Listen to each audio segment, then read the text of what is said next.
Hello friends, this is Maushami Malik, your mental health care expert. Friends, जैसे कि हम depression से मुक्त कैसे रहे इसके विषय पर एक सीरीज़ चालू है। हम लोग 2 दिन से डिप्रेशन से कैसे मुक्त रहा जाए इसके विषय में सुन रहे हैं। तो आज मैं एक बहुत ख़ास विषय पर बात करूँगी। पहला है मेरा। ये एक ऐसा शब्द है ना फ्रेंड्स, जो हम हर दिन हर पल यूज़ करते हैं। जैसे कि मेरा ड्रेस, मेरा घर, मेरा बेड, मेरा रूम, मेरा ऑफिस, मेरी हस्बैंड, मेरी पेरेंट्स, मेरी बच्चे, मेरी मेरी कार। तो ये मेरा शब्द बहुत कॉमन है जीवन में, लेकिन क्या आपको पता है ये मेरा शब्द भी कभी कभी डिप्रेशन का कारण बनता है। कैसे? एक एग्जाम्पल देना चाहूँगी फ्रेंड्स। मान लीजिए किसी का पर्स गुम हो जाता है और वो तुरंत सबको बोलेगा कि देखो देखो मेरा पर्स कहाँ गया। सभी उसको ढूंढना भी चालू कर देते हैं। लेकिन ध्यान देने वाली बात है फ्रेंड्स, जितनी शिद्दत के साथ वो अपना पर्स ढूंढेगा ना फ्रेंड्स, उतनी शिद्दत के साथ शायद हम लोग नहीं ढूंढेंगे।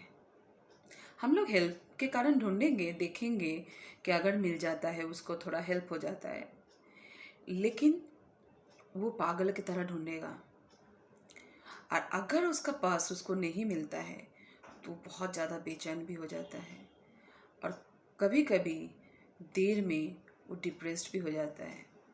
क्यों? क्योंकि पर्स उसका पर्स था, उस पर्स के साथ उसका अटैचमेंट था। शायद वो पर्स कीमती भी हो सकता है, उसका पसंदीदार भी हो सकता है। तो ये तो था वस्तु की बात। ऐसे व्यक्ति के साथ भी होता है। हम कहते हैं, जिसे हम प्यार करते हैं, हम उसको कहते हैं कि ये मेरा है।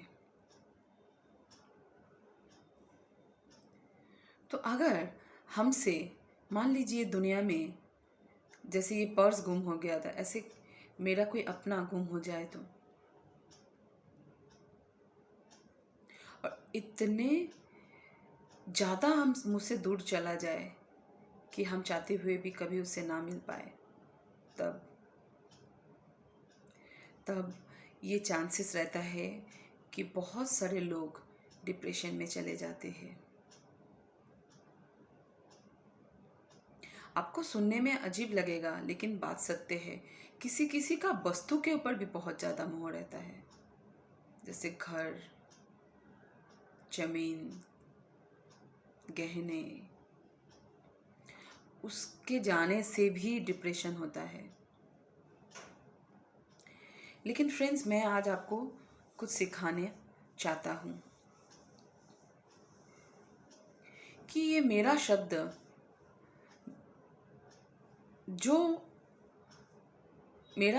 जहाँ जहाँ लगता है ना, उसे पता चलता है कि उस चीज़ों के साथ मेरा अटैचमेंट है। तो हम इसको सीखेंगे कि कैसे हम उस चीज़ों को पॉजिटिवली भी ले सकते हैं। वस्तु के लिए हमेशा एक चीज़ याद रखना फ्रेंड्स, कि वस्तु जो है वो अगर चला जाए, लेकिन वो उसको खरीद सकते हैं, उसको फिर से पाया जा सकता है। लेकिन किसी भी वस्तु के कारण अपनी खुशी को छोड़ देना, ये बुद्धिमानी नहीं। कारण जो डिप्रेशन में सफ़र करते हैं ना फ्रेंड्स, उससे जाके कभी बात करना। लाखों पैसा खर्चा करते हैं तब जाके होठों पे एक बार मुस्कान आता है। उनको पता है कि एक मुस्कान की कीमत, एक खुशी की कीमत क्या होती है फ्रेंड्स। इसलिए चाहे कुछ भी हो जाए, एक बात याद रखना, कुछ भी चला जाए लेकिन खुशी ना जाए, क्योंकि खुशी इस जीवन की सबसे कीमती वस्तु है। हम उसे नहीं छोड़ सकते। अभी ये तो गया वस्तु की बात, लेकिन व्यक्ति को तो हम खरीद नहीं सकते। चलिए व्यक्ति के लिए हम क्या करेंगे? फ्रेंड्स, उस व्यक्ति की अच्छी यादों को अपने मन में बहुत सुंदर सजा के संजो के रखना।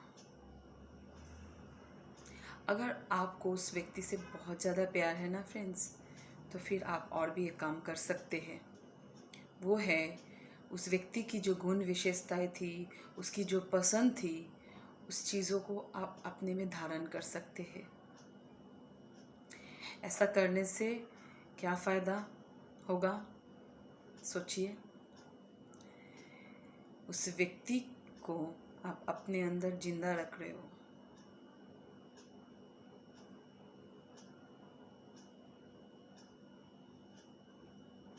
तो एक बहुत बड़ी बात हो जाएगी फ्रेंड्स।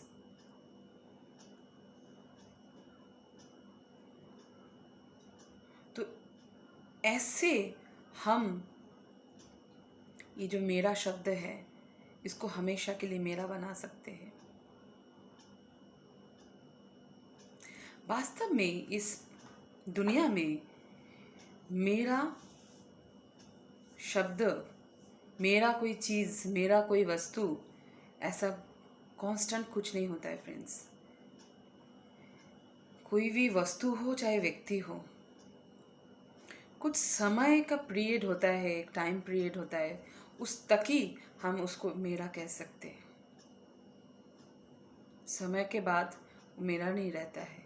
लेकिन फिर भी मैंने जैसे बोला कि उस मेरा शब्द से हमारा बहुत अटैचमेंट है, तो हम उसको मेरा बना सकते हैं। क्योंकि हम जब तक जिएंगे एक खूबसूरत यादों में, एक खूबसूरत गुण और विशेषताओं के साथ हम उसको मेरा बना के रख सकते हैं।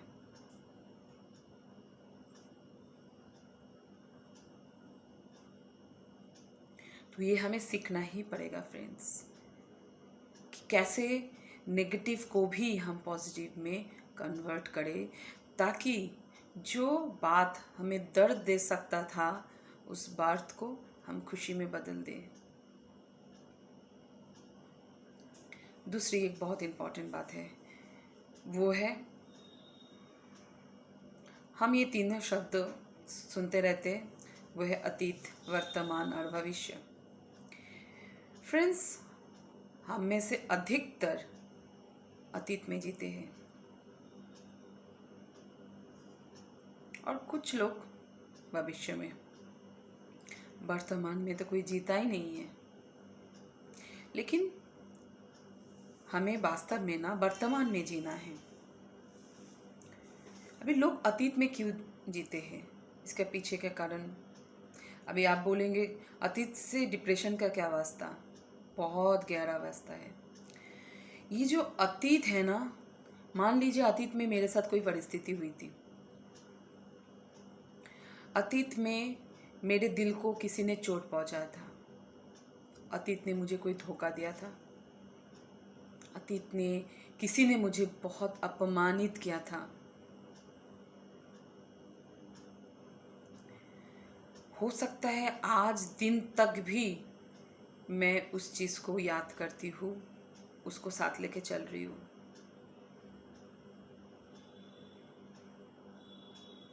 तो अतीत में मिला हुआ वो घाव, सोचिए जब भी कोई घटनाएं घटती है तो उसका एक मेमोरी, एक इम्प्रेशन के रूप में हमारे मेमोरी के अंदर वो रह जाता है। लेकिन हम जितने बार इस चीज़ को सोचते हैं, वो इम्प्रेशन उतना डीप होता है। और आपको सुनने में आश्चर्य लगेगा फ्रेंड, कि एक समय होता है ना कि मेमोरी को हम ट्रेंड कर देते हैं, बाद में हमको सोचना भी नहीं पड़ता है, वो अपने आप उस चीज़ को रिपीट करता है, हमारे सामने वो उस बातों को लेके आएगा।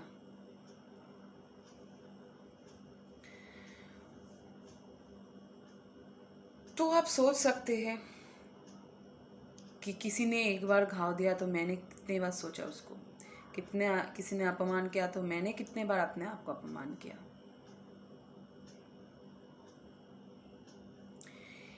एक बार किया हुआ चीज़ को जब बार बार बार बार कुरेदते हैं, एक घाव को हम इतने बार खरीदते हैं कि दोस्तों उसको भरने का हम मौका ही नहीं देते। और वही मन का घाव हमें डिप्रेशन की बीमारी की ओर लेके जाता है। फ्रेंड्स, अभी बात एक बहुत गंभीर बात है, वह है कि हम अगर हमारे घर में कोई खराब वस्तु है तो हम ये सोचते कि इसको घर से निकालो। अगर वो वस्तु से बदबू आता है तो हम बोले इसको तुरंत तुरंत निकालो।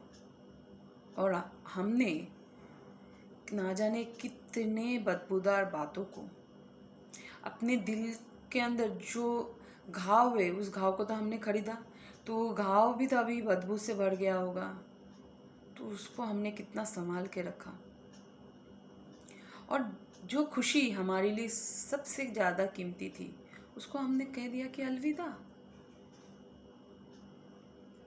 तो वास्तव में उन्होंने हमसे अच्छा व्यवहार नहीं किया, ये तो हम समझ सकते हैं क्योंकि वो बाहर के व्यक्ति है, लेकिन आपने खुद के साथ क्या व्यवहार किया? वो आपका दोस्त नहीं है, ये मानने के लिए मैं तैयार हूँ, लेकिन आप खुद के दोस्त हो? अगर आप खुद के दोस्त हो तो फिर आपने अपने आप को ठगने क्यों दिया?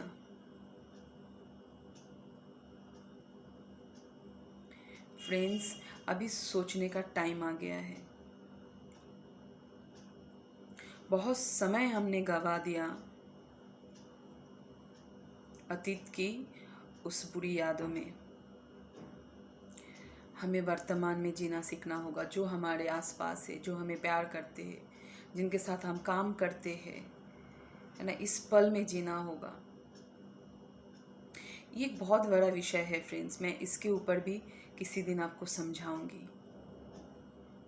और भविष्य के लिए हमेशा एक उम्मीद कि मेरा भविष्य बहुत अच्छा होगा, रोशन होगा मेरा जीवन। अगर आप अपने अतीत को याद करना ही चाहती हो तो एक शिक्षक की तरह याद करना फ्रेंड्स। अतीत के किए हुए भूल से, गलतियों से सीखना, अपने अनुभव सबको बताना ताकि उससे कोई गलती ना हो।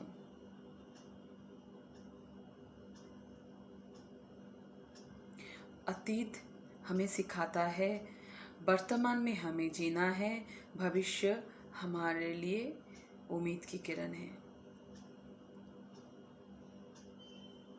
और अतीत को भूतकाल भी कहते हैं ना। भूत क्या कराता है? डराता है। लेकिन उस भूत को अलाउ किसने किया डराने के लिए? मैं खुद। नहीं तो उसका हिम्मत है कि वो मुझे डराए? ऐसा हो ही नहीं सकता फ्रेंड्स। तो आई होप आप समझ चुके होंगे कि कैसे अपने जीवन को बदलना है। देखना फ्रेंड्स, अगर आपने इतना कर लिया ना, क्या कमाल की जीवन होगी आपकी। आप जिंदगी को जीना सीख जाओगे, लोगों को सिखा सकते हो, आपके होठों पे हमेशा मुस्कान होगी और आपके दिलों में मोहब्बत होगी। ये गारंटी दे रहे हैं हम।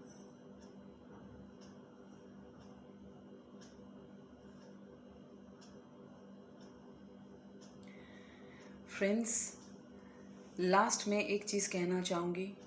हो सकता है कोई जीवन में अपने फैमिली के साथ बहुत सारे बातों को शेयर नहीं कर पाते हैं क्योंकि फैमिली पर्सन उसको समझने के लिए तैयार नहीं होते। तो फ्रेंड्स, अच्छा एक दोस्त बनाइए, उनके सामने जाके अपना सब कुछ बताइए। अगर फ्रेंड ना हो तो एक काउंसलर के साथ ज़रूर मीट करना चाहिए, वो सुनेगा आपके बात। लेकिन अपने इमोशंस को अपने अंदर दबा के बीमार होना ये कोई बुद्धिमानी नहीं है, क्योंकि इमोशन जहाँ पर भी सप्रेस रहेगा, डिप्रेशन होने के चांसेस बढ़ जाते हैं। क्योंकि मैंने अपने इमोशंस को हैंडल करना सीखा ही नहीं, उसको मैनेज करना सीखा ही नहीं, तो कैसे होगा। तो फ्रेंड्स, प्रॉमिस कीजिए चाहे कुछ भी हो जाए, अपने आप को हमेशा खुश रखना है। हो सकता है कुछ पल के लिए आपको रोना आ जाए, ठीक है, आप रो लीजिए, दिल खोल के रो लीजिए। आपको कोई नहीं कहेगा आप कमज़ोर हो, लेकिन उसके बाद अपने आप को कभी भी रोने का मौका मत दीजिए। तो आज इतना तक ही फ्रेंड्स, मेरा दिल की यही दुआ है कि हमेशा खुशी की, उम्मीद की किरण आप सभी के ऊपर बरसते रहे, आप बहुत खुश रहे ना। इसके साथ आज मैं यहाँ पर ही समाप्त कर रही हूँ। कल फिर और सॉल्यूशन के साथ आप सबके साथ मुलाकात होगी। Have a good day friends. और एक रिक्वेस्ट है, मेरे चैनल को ज़रूर सब्सक्राइब कीजिए, लाइक और शेयर कीजिए। Okay, thank you so much once again.